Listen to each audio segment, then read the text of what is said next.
Hello everyone, आज है 27 जून और आज इस वीडियो में हम बात करने जा रहे हैं वेदांता के बारे में। देखिए, वेदांता तब काफी ज्यादा चर्चा में आया था ये शेयर जब इसके डीलिस्टिंग की खबरें आई थी और अभी डीलिस्टिंग पर अप्रूवल भी हो चुका है।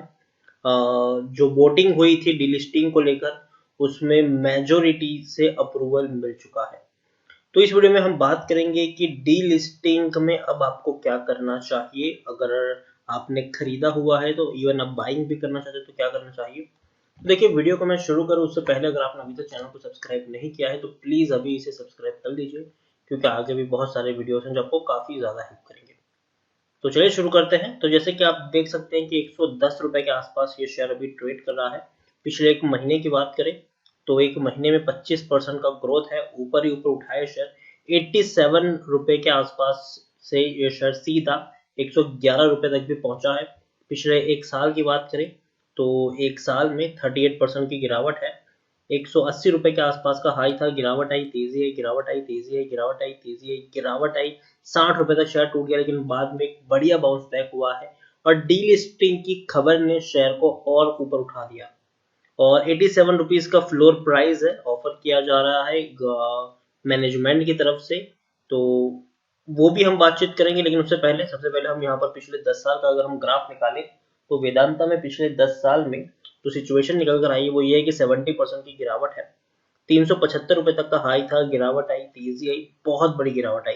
70 रुपए तक शेयर टूट गया था 2016 में। बाद में ऐसी तेजी आई कि 2018 में वही 70 रुपए का शेयर 330 रुपए तक पहुंच गया। उसके बाद कंटिन्यूस गिरावट बनी है। लार्ज कैप स्टॉक है, 42,000 करोड़ के आसपास का मार्केट कैप है इसका। एनएससी में देखें तो 2.5 करोड़ के आसपास का इसका वॉल्यूम ट्रेड है। शेयर होल्डिंग की अगर हम बात करें तो उससे पहले हम देखें म्यूचुअल फंड 31 म्यूचुअल फंड ने पैसा लगाया है। और तो और अगर हम देखें 390% का डिविडेंड भी पे करा है, मतलब पर शेयर 3 रुपए 90 पैसे आपको मिल रहे हैं। वेदांता की ये खबर है, Vedanta get shareholder nod for delisting, shareholders approval मिल चुका है। और आप देखिए काफी मेजोरिटी अप्रूवल मिला है। हालांकि ये शॉकिंग था, ये चीज एक्सपेक्ट नहीं की जा रही थी, लेकिन फिर भी हो तो चुका है ये। अब देखिए, the approval is consider to have been received on the last date specific for remote e voting. ठीक है, अब while 93.342% of the votes were in favour of the proposal, मतलब डीलिस्टिंग के प्रपोजल के फेवर में तकरीबन तकरीबन 93% लोग हैं जिन्होंने कहा है कि ठीक है आप डीलिस्टिंग कर लो, जबकि तकरीबन 6.658% लोग इसके अगेंस्ट में रहे हैं। तो मतलब ऑलमोस्ट हम कह सकते हैं कि 7% लोग ऐसे थे जिन्होंने डीलिस्टिंग, वो नहीं चाहते कि कंपनी डीलिस्ट हो। The proposal required approval of at least 66.70% of minority stakeholders। तो देखिए 66% का 67% तक का रिक्वायरमेंट है अप्रूवल के लिए, लेकिन यहाँ तो 93% तक पहुंच चुका है। तो डेफिनेटली अब काफी जल्दी कंपनी डिलिस्ट हो जाएगी। Vedanta limited has last month initiate the process of seeking share approval for the list. तो देखिए, इन्होंने पिछले महीने ही इसके बारे में प्रोसेस शुरू कर दी थी। वेदांता रिसोर्सेज की बात करें तो 50.10% की होल्डिंग वेदांता के पास है, जबकि उनको तकरीबन 49.90% की जो होल्डिंग है वो पब्लिक के पास है और वो उनको चाहिए और इसीलिए वो कंपनी को डिलिस्ट करवाना चाहते हैं। अब यहाँ पर सबसे बड़ा सवाल पैदा होता है कि अब मान लीजिए कि वो ऐसे लोग जिन्होंने 150 रुपए पर शेयर खरीदा है, 120 पे खरीदा, 130 पे खरीदा है और फ्लोर प्राइस यहाँ पर 87 रुपीज का कंपनी के द्वारा ऑफर किया जा रहा है।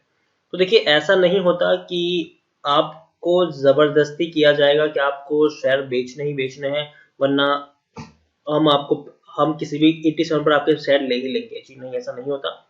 एक प्रोसेस ये भी होती है यहाँ पर कि अगर आप इस प्रपोजल से खुश नहीं हो, मतलब 87 का जो फ्लोर प्राइस है, अगर आप इससे खुश नहीं हो तो आपको जब फॉर्म आएगा तब आप वहां पर अपना प्राइस कोट कर सकते हो कि मुझे 150 रुपए चाहिए या मुझे 160 रुपए चाहिए।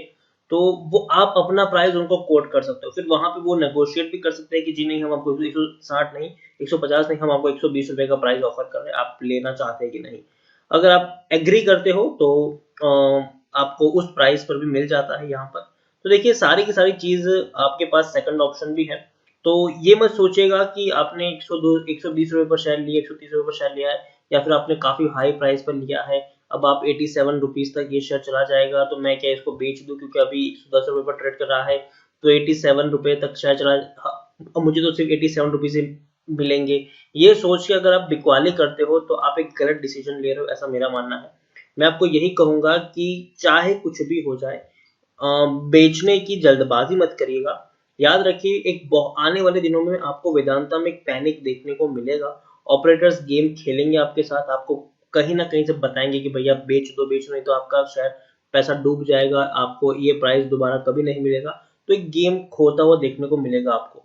लेकिन आप अगर शेयर को होल्ड करके बैठोगे तो याद रखियो आप अपना खुद का प्राइस भी कोट कर सकते हो आने वाले दिनों में।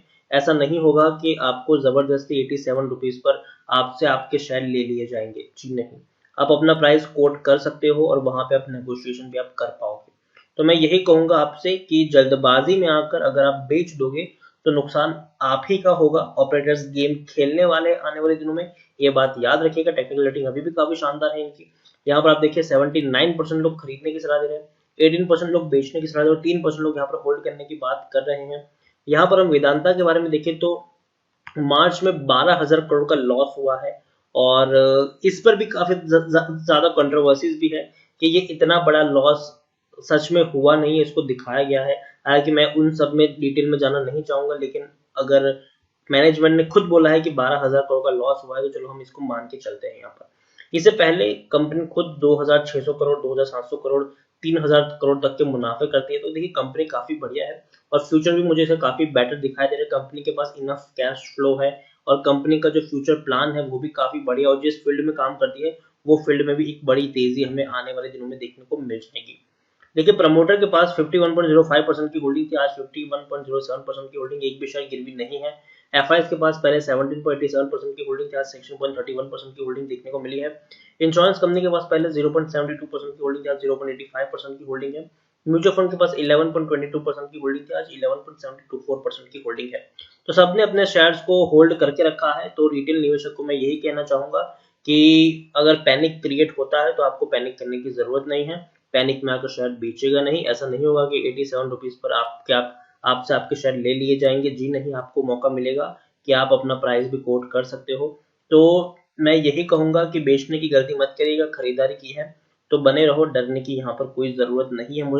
मुझे लगता है कि आपको कम से कम एक, भले 87 रुपीज का फ्लोर प्राइस यहाँ पर कोट किया जा रहा है, लेकिन मुझे लगता है कम से कम आपको 130 रुपए यहाँ पर जरूर मिलेंगे। 125 से 130 रुपए कम से कम मिलेंगे। हालांकि ये प्राइस उससे ज्यादा भी हो सकता है, लेकिन एटलीस्ट इतना प्राइस आपको मिलना चाहिए इस कंपनी के लिए, क्योंकि इतनी वैल्यूएशन तो इसकी बनती ही बनती है। तो इसी के साथ वीडियो को एंड करूंगा। अगर आपको वीडियो पसंद आया हो तो प्लीज इसे लाइक करो, शेयर करो। चैनल पर अगर पहली बार है तो प्लीज सब्सक्राइब करें और वेदांता के बारे में आप क्या सोचते हैं वो भी आप मुझे कमेंट में लिखकर बता सकते हैं। Thank you.